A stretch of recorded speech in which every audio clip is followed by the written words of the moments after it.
Good morning and happy 2018. It is Tuesday, January 2nd, 2018. Hope everyone had a safe and happy new year.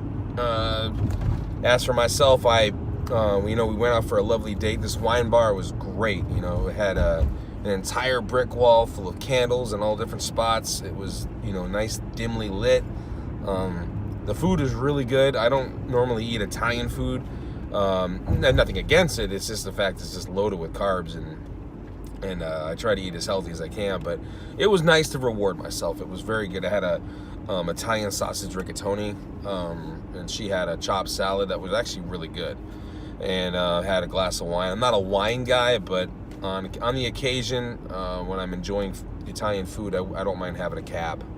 I'm a red wine fan. I do not like white wine. I'm not a champagne guy. So it was a good night, and we got back around 11ish and bringing the new year, rung in the new year,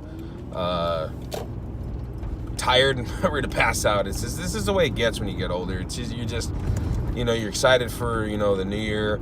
Everyone else is out whooping it up, feeling young, living things, and that's perfectly fine. That's cool. That's what we used to do. But for me, it's just, maybe when our daughter gets a little older, I might be able to do that more, but with her, and her friends. But as for now, I have no problem just coming home and ringing it in the new year in my pajamas and waking up early the next morning without a hangover. I'm completely cool with that. As for yesterday, I started her trampoline. This is sort of a 7-foot by, I want to say 7x7 trampoline. So it's not the big one, but it's the smaller ones. I started building it last night around 5:15, and I got it done within about, I would say, like an hour and a half. And putting something together like that in the cold, it's a little bit of a challenge. I had no light, so I had to, put a lamp out there.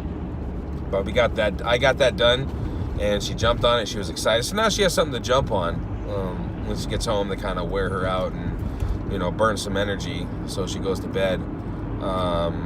So that was good. I got that done. And I'd tell you the hardest thing about putting it together, and you could probably pretty much guess this, are the springs.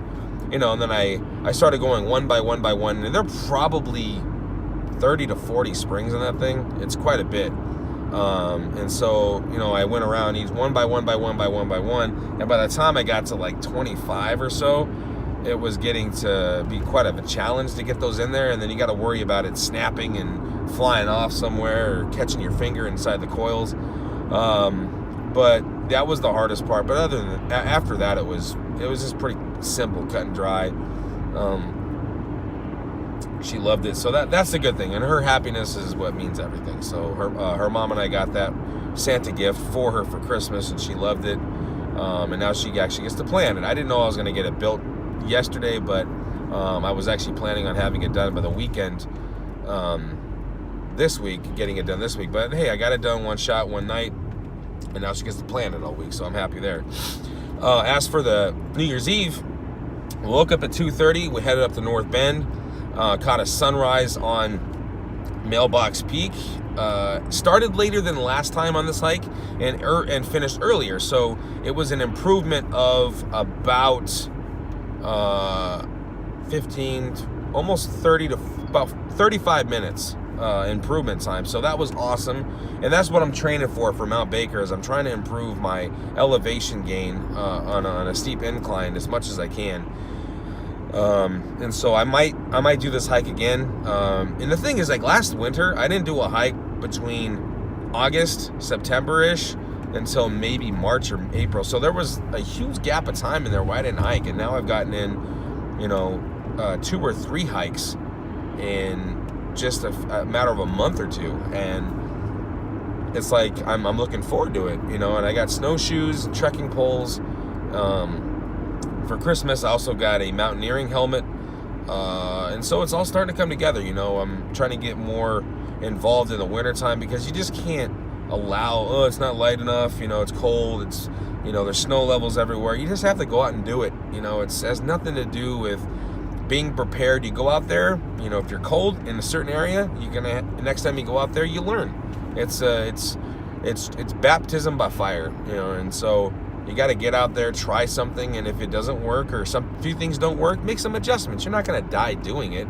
You just need to go out there, and if you're uncomfortable, you have the experience to say, look, maybe I need thicker gloves next time. Maybe I need, you know, better base layer or something like that. So that was cool. I posted that video the other day. I think it was yesterday, and there were a lot of people up there. There were a lot of people. Like the last time I went to the trailhead, we were the first car there, and that was at 5 o'clock.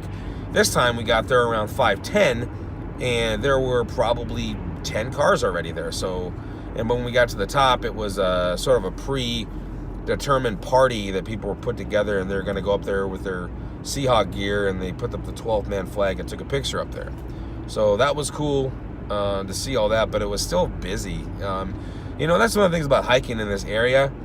It was fun. The thing is, you have to really look for hikes that are not popular. You know, there's going to be hikes like Franklin Falls or Mailbox Peak or Mount Si or, you know, Rattlesnake Ledge that a lot of people do.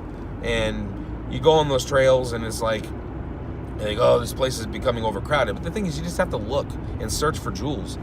You know, because yeah, Instagram might be contributing to the fact that there's so many destinations out here that are super popular now because everyone's seeing pictures of it. They want to do it too.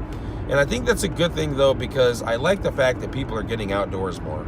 I think it's, yeah, there are a lot of young millennials out here that have expendable income that just go out there and buy a bunch of gear, and, you know, they hang out with their friends and they drink beer and they're super hipsters, and, you know, they like to go hiking and post about it and talk about it, and that's what they do. And the thing is, like, that's cool. I'd rather than doing that than besides talking about drug culture or talking about something that is non-relevant or not, you know, it's just not important. But they're doing stuff out there, and hopefully they're a part of the cause that contribute to the voice that says, you know, keep our lands, you know, private or our public, and don't privatize the, you know, our you know, the public lands, and keep the national parks clean and safe and available and attainable for other people.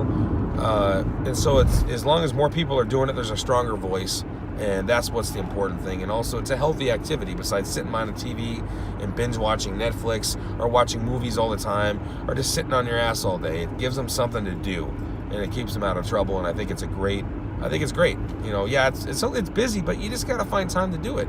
You know, if a trail or a hike is particularly busy, find a time to do it that they're probably still sleeping. So that means you got to get up earlier, and then hit the trailhead sooner, and then you got to wear, you know, a headlamp, because not everyone's going to do that. And so if you're finding trails to be busy, you just have to get up and beat them to the trailhead. That's all. So I hope your 2018 started off well. As for me, this is not one of these new year, new me things. This is me being me, improving every single day.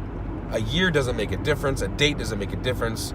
Every single day I'm trying to improve myself. But this year, I hope to do Mount St. Helens again. I hope to aim for Mount Rainier, but we're shooting for Baker in July. I'm going to try for the lottery for the enchantments again, and I'm going to try doing snowshoeing this year, and maybe hit up the hills and do some snowboarding. I hope that a lot of things happen. You know, I'm excited for the year. There's some big things coming. Just watch, pay attention. And I'm looking forward to it. So I hope you had a great new year. I hope this new year brings, you know, better opportunities for you and better life experiences, and gets you to start working on yourself to improve yourself in all aspects of life. So until tomorrow morning, I'll see you later. Thanks for watching, and have a great 2018.